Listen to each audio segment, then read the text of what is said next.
నీకు నిజంగా నీ పేరు వాడినందుకు వాడి మీద కేసు పెట్టాలి నువ్వు మధు రమావత్ మీద. బాధితులు బాధపడుతుంటే బాధితుల పక్షాన వచ్చి రోడ్డు మీదకి వచ్చి వాళ్ళ పక్షాన మధు రమావత్కి అగేన్స్ట్ కొట్లాడాలి. ఎప్పుడు చేసినా నువ్వు ఇన్నిసార్లు అడిగినా గానీ, ఎందుకంటే నీకు తెలుసు కేసు పెడితే నీ ఫోన్లే ఫస్ట్ తీసుకుంటారు, నీ ఫోన్లోనే వానితో ఎన్నిసార్లు మాట్లాడినావు ఏంది అన్ని డీటెయిల్స్ బయటకు వస్తాయి కదా, నీకు తెలుసు కదా, సిగ్గు శరం లేదు.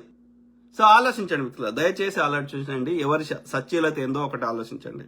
ప్లస్ దయచేసి ఎవరికైనా ఇట్లా అడ్డగోలుగా ఇప్పుడు బ్యాంక్ ఇంట్రెస్ట్ ఎంత ఉందో ఇంచుమించు కొంచెం అటు ఇటు ఇస్తారు, ఓకే, అంతకు మించి దానికి 10 రెట్లు 100 రెట్లు ఎవ్వడు ఆకాశంలోకి వెళ్ళి పైసలు పుట్టాయి, అది సాధ్యమే కాదు.